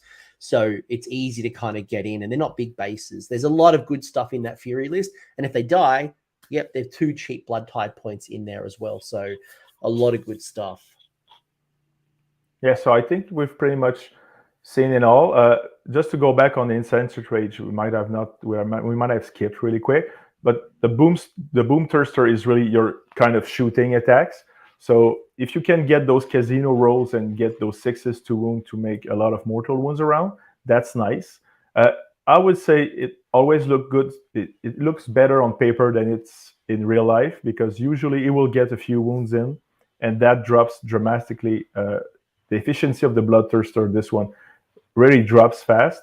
So I might use him as a lure or a decoy to maybe die first if someone wants to get into Skarbrand. But he's always a good plan B if you need some damage in. But I mean, if one has to die, it's going to be him first. And what you mean by the casino, you're talking about the outrageous carnage, which is so basically Skarbrand, it's not Skarbrand, the Bloodthirster of Incessant Rage starts off with 5 attacks, assuming it doesn't degrade. And if any of those wound rolls from the axe are a 6, each enemy unit within 8 inches will suffer X amount of mortal wounds. So it could be 4 or as low as 1, depending on how degraded the profile is. So that's great for pulling down minor heroes. Obviously, just, it gets people to kind of avoid the Bloodthirster because they just don't want to get those mortal wounds just from being in an area of effect. There's a lot of good stuff you can get from that Bloodthirster. The biggest problem is when he gets wounded, he loses both outrageous carnage and attacks on his axe. So it's like a double nerf on his profile when he's getting wounded. Yes, we could argue that you could make him fight full strength on the combat phase with Gur if you want to, but when you're doing that, you're hitting on 4-ups and you're not piling in twice. So it's hard choices when that happens. So you want to try to avoid getting him wounded at all. Question from Noel was asking around Bellacor. Bellacor has become very popular. I've done a whole bunch of shows either within Legion of the First Prince or even Bellacor and like Nurgle, and I played a game the other week with Bellacor in Tzeentch. That was I hated that game. The 2 bin chickens and Bellacor. But what does Bellacor bring to Khorne? Given, you've talked a lot about denial. You've talked about the Khorne Demon Prince being able to, block off the board. You've obviously got Blood Tithe to kind of deny your opponent from doing things. Surely Bellacor plays in that space really nicely. Yes. So Bellacor has some nice potential. What I found with him is he's not he doesn't have a good synergy with Korn. First of all, when you're in range of the Blood Secretor, you need to reroll your casts. So you need to make sure he's away from your army. So it's not something you want. Also, you're paying a good price to deny the opponent for doing anything. But at least in First Legion, he's getting buffed up with like wound transferring and summoning units. In Korn, he's not doing that. So you're very much paying a high price to cancel a unit for a turn or 2. And like I was saying, I'm using my Blood Tithe usually to do exactly that. So unless it's really like a big unit on the other side of shooting, like archers or bow snakes, yes, that has its use, but you're losing 360 points on something that could be added as chaff or other tools in your army. And even then, that works on a 3-up. So, like I said, I'm aiming at reliability, and this is not 100% reliable. So, I've tried it a few times, but I thought he was lacking at fighting. I thought he was not so good, and yeah, he's not Paladin 6. He's not Mark of Khorne. He's not like a Demon of Khorne. So yeah, he has his use. He can work, but he's not. He doesn't have a lot of synergies. And I think that's the key, right? When you're paying just under 400 points, yes, you're getting Dark Master, which is a really powerful ability. Outside of Dark Master, yes, he's ethereal, so you can't modify the save roll at all. But he's not that great in combat. He isn't going to align very well. And in a Khorne army, where does 400 points come from? Are you dropping Skarbrand or do you keep Bellacor? I think you're going to take Skarbrand every single time. Where do you find 400 points? That's a Bloodthirster and a half, or that is dropping your support characters like your Blood Secretor, your Slaughter Priest. And again, to your point, I don't know if Bellacor brings enough to justify dropping Skarbrand. Actually, he's worse because he needs to reroll his cast. So, I mean, yeah, I don't think he's worth 360 points in the Khorne army. I don't think it's worth it. And as Starcade's kind of mentioning, that could be 2 units of Skull Crushers for that same price. And you probably find, yes, you could shut off something once per turn, once per battle round. But the 3-up, there's those clutch times where, you want to stop them from shooting or moving and you roll a 1 or a 2, then you've paid 400 points for something inconsistent. Exactly. Yeah. So what are some of the other options? I mentioned a little bit earlier, I think it was someone in the chat, maybe it was Christian, asking about something like a Mega Gargant. Would you bring a Mega into a Khorne list? Again, similar point, around 500. Your option is the War Stomper, which in my opinion is the worst of the 3 Megas to be allying in or mercenarying in. Thoughts? Well, it's always... The problem is, to make Scarbrand work, you need so much around him to synergize, and you need those 3 Bloodthirsters. Yes, you could take out the Unsated Rage to put something else out there, but then you're giving at your opponent an easy way to have a single target and break your synergy around what you're trying to aim at. And Pylon 6 is not working with that Gatebreaker. So, and you need to pay. You don't even get a Gatebreaker. You don't even get the Gatebreaker. That's the good one. Yeah. You get the War Stomper. That's the trash one. That's even worse. That's the worst one. Yes, and also you need some chaffs, and a War Stomper will give you only 1 Blood Tithe. So, like I said, the list is very aimed at having some key pieces and a lot of chaff around to make sure that you can really use your unit as efficiently as possible. So it could be something to try, but I don't think you'd get your money worth in this kind of list with Khorne with a Mega Gargant in it. Right. I'm going to go back political for a second. The ultimate duel with Skarbrand and Shalaxi. Do you think the Bloodthirster stands a chance against Shalaxi?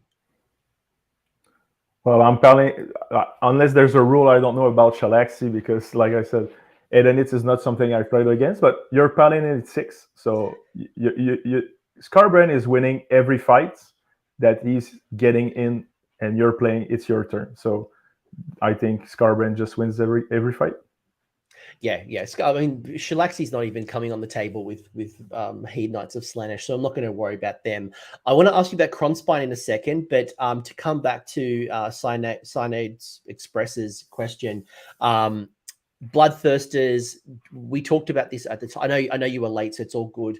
At the top of the show, we talked a little bit about the summoning pool, and Kevin doesn't tap into the summoning. It's more about the other shenanigans when it comes to using your blood type points. I think it's probably a bit of a trap to be summoning in a big pool of blood, saving up for a Bloodthirster, and then obviously, summoning it outside of 9 inches from an enemy just puts you at risk, where you're probably better off with those 2, 3, and 4 valued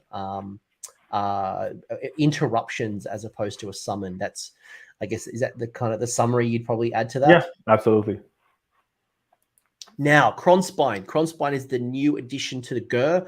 Obviously, we might have more, not obviously, but it sounds like there'll be more incarnates of Gur or incarnates in general.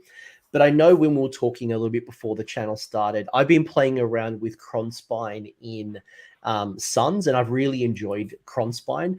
It's a 400-point monster. Well, it's a monster. It's bounded to a hero.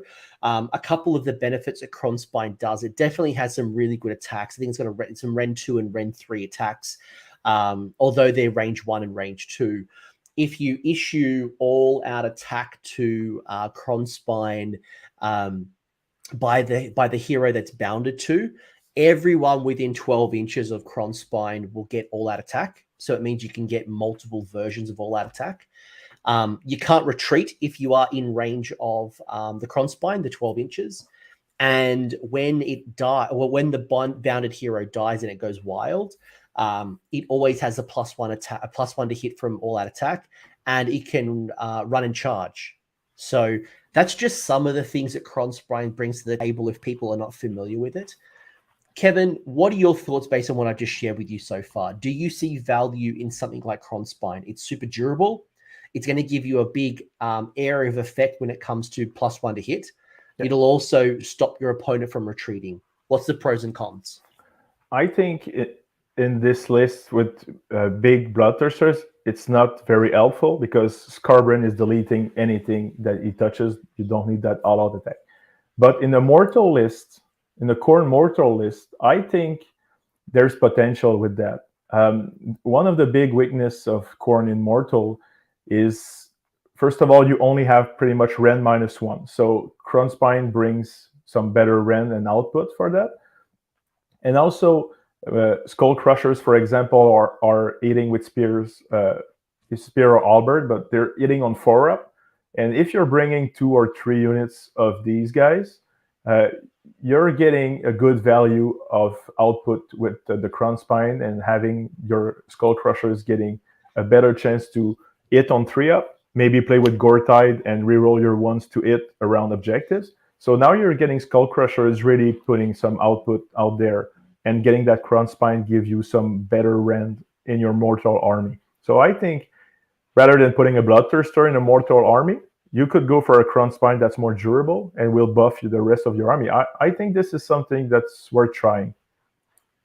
Yeah, and I think the risk that you have, so in your list, and I'll just bring up your list for a second, assuming you had an extra 400 points sitting out of nowhere, right?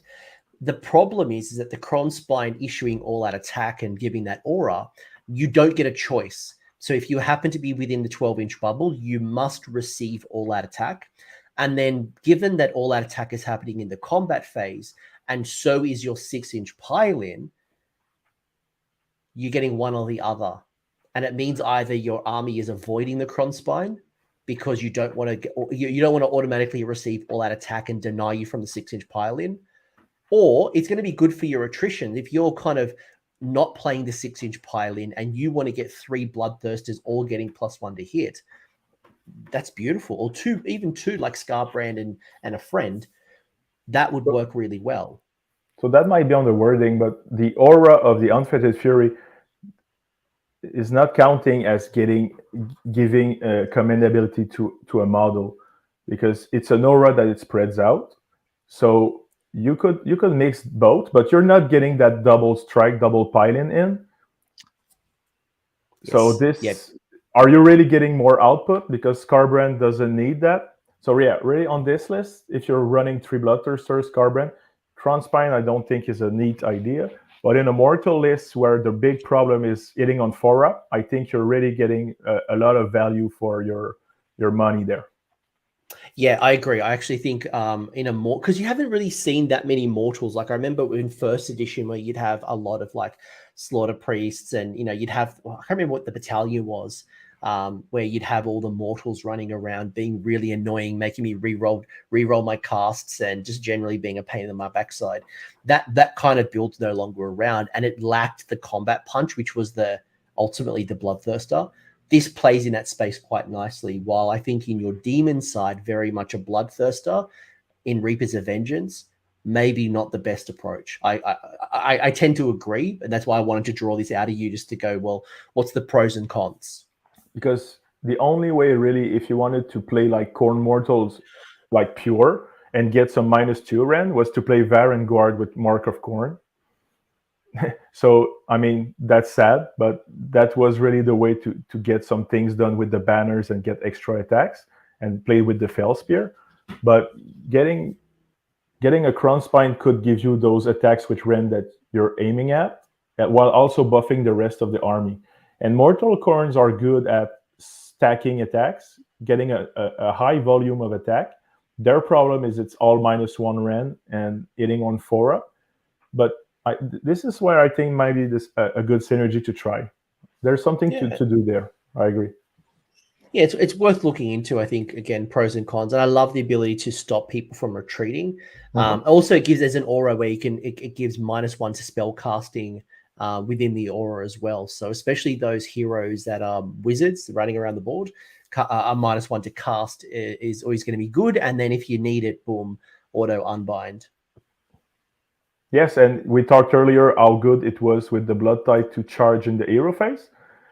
And if they cannot retreat, well, this is getting annoying for the opponent. Just a little. Just a little. Just a little bit. Talk to me about your deployment. Do you have any deployment tips for me as a Khorne player? Are you a castle type? And obviously battle plans and opponents and all of that comes into play, right? I get it. But as a Khorne player trying to learn how to be a better Khorne player, do you castle up? Do you kind of break them off into like having things on the flanks and something in the center? How do you think generally about your deployment? And is there even any terrain features that you like to go for with any abilities, or, you know, what's the thinking when you get to the table? So that's funny, because if all my friends would tell you that the part what I'm bad at is deploying, in 40K, that was the worst part. So I was always playing army that I could redeploy and change where I was fighting and going rapidly. So what I'm aiming at when I'm deploying my army is getting that Skull Altar as aggressive as possible in front. Usually I don't garrison my Slaughter Priest in the altar, because I like to put it just beside and give like a free target to my enemy. So if he wants to shoot at it because he thinks it's a free kill or things like that, well, go ahead, have a blast, and that might save me some wounds on my Bloodthirster. So it's a trap that generally nobody gets into it, but I just set it there, and just if that happens, that's better for me. Also, in the way that I've put my battle regiment and my warlord, I make sure that all my chaff is dropped in a single drop, and make sure that the key element, the key monsters, so Skarbrand, the Insensate Rage, the Ratmongers, are all put independently to make sure that I put them as efficiently as possible on the table. So usually I put my chaff. People are putting up an eyebrow because I put my battle regiment first. But I mean, it's all my chaff. It's all in front. It's the Slaughter Priest. It's things that are easy and they all go at the same place. Yeah, and my key pieces are put afterwards. Yeah, there you go. Your blood in your particular build. You're what do you got? The Flesh Hounds, the Blood Reavers, the Furies. You've obviously got the Slaughter Priest, and one of your Bloodthirsters is in your 1-drop. And then that obviously goes down, and people are like, okay, cool. Where are those key pieces? Where's Scarbrand going? Where's the other things going? And obviously you can adapt to your opponent as they're dropping, because what you tell me with your 1-drop is not enough for me as an opponent to go, right, this is what I want to counter. Or if I've got my long strikes or some type of shooting unit, I need to put them here to get Scarbrand early or whatever it might be. Yeah. So this is really thinking behind that. Any other deployment tips you would have? Do you like to go first, or do you like to go second? I usually like to go second, unless there's a big threat on the other side. The reason I would go first maybe is get some Blood Tithes in. But even then, it's usually 1, unless you're trying to get something out. But so usually I try to avoid my opponent getting a double turn before me. So if I can make it work, that's fine. Using the double turn is not something I always do. I try to save it as much as possible. And that's also when the charge in the hero phase, the Blood Tithe 3 is useful, because when you're in a good spot, you can give the turn to your opponent, use your Blood Tithe, block his turn, and then keep your double turn. So you're always getting that pressure. You're breaking their turn, but you're keeping the pressure of the double turn further. And this is something in the game on turn 3 or 4 that really breaks the opponent's synergy, and you're really getting the most out of your army at that point. So, of course, when you're fighting big shooty army, I mean, the chances of you winning are slim. But any other army that have mid-range shooting and just a lot of close combat, I'm thinking Beast Claw Raiders, I'm thinking Maggotkin. These are all very nice games that you're going to have with this list. Even more if you're using those tools very efficiently. What about the other side? What about those shooting units, right? You know, there's more shooting, whether it's KO, whether it's going to be, again, I've just done the review of Daughters of Cain, and bow snakes and the double shooting is not going to change. You got dragons and long strikes and sentinels and orc killer bows, and there's a lot of shooting in the game right now, either with high rend or high mortals. Do you have any advice or any strategies or things that you try to do when you're coming up, especially because those armies are trying to be one drop or as close to one drop as possible? Yes. So there's like one trick that you can pull out to maybe if the opponent is not deploying well enough. So you get that Demon Prince that moves 12. You can make it run 6, which you're at the double. And then you can use pile in 6 with the Unfettered Fury. So you get a 24 move, 100% reliable, like I was saying.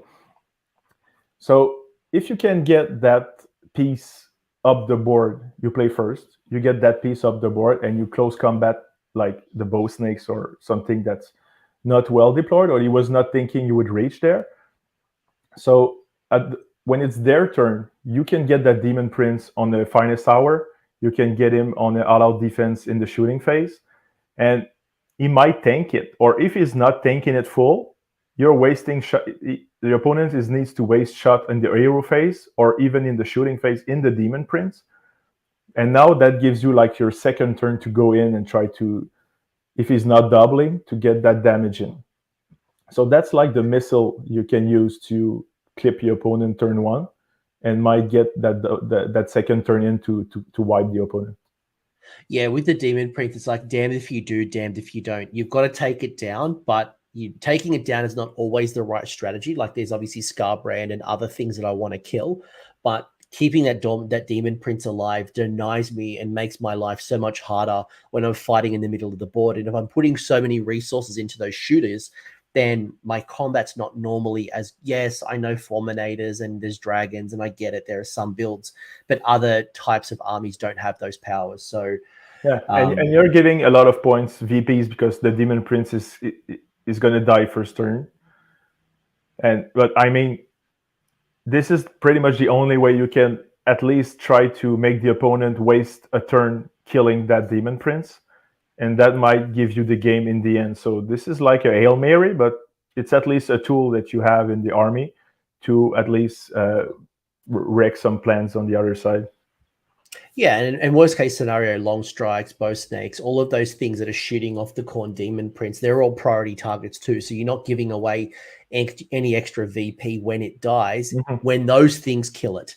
Other than that, like, you know, a handgunners or other types of units, you're probably not too worried about them. It's the things that are on the priority target list, which is trying to kill your priority target, that you're not giving away free stuff. Yeah. So it's not a bad thing. So that's pretty much the only tool you might have against like an army that's one drop that says, yeah, you go first, I'll play 2 turns after and wipe you off the board. So yeah, I mean, at least it's something, right? So it's not 100% lost. Is there any linchpins in the army that you're trying to protect? And I've got one final question after this. So is there anything that you, like, when that dies, you're like, you know, I'm crying a little bit? the Blood Secretor, of course, that +1 attack. Usually people never go for him, but he's such a force multiplier that I don't want losing him. Even Skarbrand, if he dies, you always have that Insensate Rage coming in after that can still save you the game or things like that. The Unfettered Fury is really the most valuable piece in the army, the one that gives Paladin 6. Just for example, when I was playing James in the Sylvanet, I was dodging all the strike lasts on 4-ups that the Sylvanet do at the start of combat because I was piling in after the start of combat. So I was dodging strike lasts. I was dodging Unleash Elves from Dirtu and things like that. And when I lost that Unfettered Fury in the game by shooting, when I had to go in and fight those Tree Lords and Ancients by charging the old-fashioned way, that really put me into trouble getting that damage in because he was just always making me fight less. And now I was having problem getting that damage in. So really the Paladin 6 is probably one of the most important tool in the army. Yeah, it's a really good one. Yeah, as you said, the Tree Lord Stomp makes you fight last. There's a lot of things it can activate at the start of combat. You don't want to get roared. Exactly. You want to avoid things like roar as well. And yes, there's you might feel like you're like, oh, I want to get Titanic Jewel. It's not worth getting in range because you don't want to be roared out. Exactly. And Skarbrand does the job without any more help. All he needs is more attacks, and you're giving it to him. Any final thoughts or comments you want to kind of share with the peeps before we kind of bring this home? I think, you've shared a lot of really good information about Korn, especially one that's not doing very well in the meta right now. Any final things you want to share? Anything you're most looking forward to potentially in the next General's Handbook or maybe even the meta as it shifts? We've got Ghosts coming out. We've got Daughters of Cain. Maybe we'll see more Witch Elves. We will see Skaven and Sylvaneth coming. So maybe we are coming back into the battle line, Horde, more troops, less hero monsters. Anything that you're looking forward to? Well, there's a few things. First, you just talked about it. We mentioned the Cron Spine and some Mortals. And if battle lines are coming back, Blood Crushers with that kind of buff, they have eye wound, eye saves. They're actually okay. The big problem is the 1 inch of the spears, but I mean that's the only problem, and the 4-up, but the Cron Spine could do something. So this is really a list of mortals that I think we could work around and make something work out. So that's a thought there. Also play what you want. I mean, Blades of Khorne is, I would say, a low tier army, a low tier tome, but in a big tournament, like we said earlier, we never know what we are going to face against. And it's all about making sure that chasing the meta is one thing, but all the books have tools usually to get some skills in. And when you are playing like some tough armies and you need to challenge yourself into playing like tricks and making the most of everything, when you are going back and playing easy army, at some point you're thinking that it's not challenging enough, and you always go back like to those armies. Like you were saying, you're playing Gloomspites, and for that exact reason, having fun, but also challenging yourself. So there's no pressure. There's no pressure. Like when you get to the table with an army that is not doing very well, like as a Dragon player or as a top tier player, like if I'm running those top 5 lists, the list, there's pressure on me, and like I've got to win because it's a high win percentage and it's so powerful. If I don't win, it's like, well, what happened? What's wrong with me? But when I run my 120, 160 idiot grots, or you're running your Korn, it's not doing very well, and you lose, you're like, I wasn't meant to win. I'll grab a beer and that's fine. Yeah. If I win, I just laugh my ass off because I'm like, yes, I beat you. And like, how does it feel to lose the grots? And like, exactly, crying. So really get into that toolbox of Blood Tithe. Try to master these kind of tools that are 100% reliable. That's what you want in the tournament, being reliable. That's why we aim at rerolls and things like that. But there's so much stuff in that book that makes you get those abilities 100% of the time. That just make sure that your opponent redeploys to get your Paladin 6 Bloodthirsters after in range. Just make good use of all your tools, and the reliability of this army when it's played well, is so giving, and you'll get through most lists with that. Yeah, look, it's a good army. I really enjoy it. I love the. I always want to buy an army of Bloodthirsters. I think there's just something about me that just loves to run monsters and big killy things. I think for me, Korn plays that really well. And I think if the play style changes a little bit in the next book and it kind of taps into what I would imagine, again, a more Iron Jaws, Daughters of Cain style army, I think I'm definitely a Korn player. Mm-hmm. I think it definitely plays into the way I think of Korn at the moment. I like the tricks, but I don't like the idea of being rewarded for dying. I think for me, I just want to get more, I don't know. I just want to get more blood for the blood god. Well, that's what it's all about. Units dying for blood for a blood god. So I'm okay with it. I'm having fun, and when units die, you get still Blood Tithe, and sometimes you get that magic number you need to turn the game in. So I mean, it's all good. It's the only army you're rewarded to having units dying. So I think it's fun. Kevin, you are, as we've already mentioned, if people want to see one of the battle reports from Grand Clash, unfortunately, it's the one that you lost. But if people want to see your army in action, you can go check out Seasons of War. Again, friend of the channel, go check out. And they've been playing the games, and you can see all of Grand Clash, or at least two games. There's 2 games, and the one versus Sylvanet, the game 4, is actually like very tight and very interesting. And you guys will see some kind of plays I'm talking about in this with you, coach, here. You'll see them in action versus Sylvanet. Sadly, versus Idanet, this was not happening because I lost the double turn. And that happens, but I was playing for it. It was a Hail Mary. But the Sylvanet was a great game. James was awesome sports, an awesome guy to play versus. And we had a lot of fun. So go check that game. It's really one to learn the tricks we're talking about. And Emma and Jordan are doing a great job at narrating what's happening, and they have a good knowledge of like all the tricks I was putting out, and James as well. So it's a good watch. Awesome. And you're also a guest on Gentleman Gaming, was that right, on Twitch? Yeah, Gentleman 14 on Twitch. So if you're speaking French, well, if you're speaking English and you're interested still, you feel free to join in. But yeah, it's mostly French speaking, but it's on Tuesday evenings. So Gentleman 14 on Twitch, if you're interested in some AOS content there. We are every week, Xavier is putting up a great show. So go check that out also. Awesome. Well, Kevin, it's been awesome chatting to you. It's been great to talk Korn. Certainly something that I wasn't preparing to talk about until you absolutely crushed the meta and you went 4-1 at Grand Clash. And I noticed it wasn't a Hail Mary. You've been doing quite well with Korn for a while. So thank you for sharing all your wisdoms and thoughts. And if you're a Korn player, make sure you leave me a comment and let me know how you're thinking about Korn. Is there anything that we haven't spoken about? Maybe a unit that Kevin is not looking at. Maybe there is some secret list tech that we haven't shared just yet, or maybe a way to improve that list and make it better. Yeah. Let us know in the comments. We're always trying to learn. I think that's probably the other thing as well, is like when you're playing an army like ours, both Gloomspite Gits and Korn, the community rallies together because we know we don't have the tools, and we're always trying to help each other, try to get the maximum out of like our little book.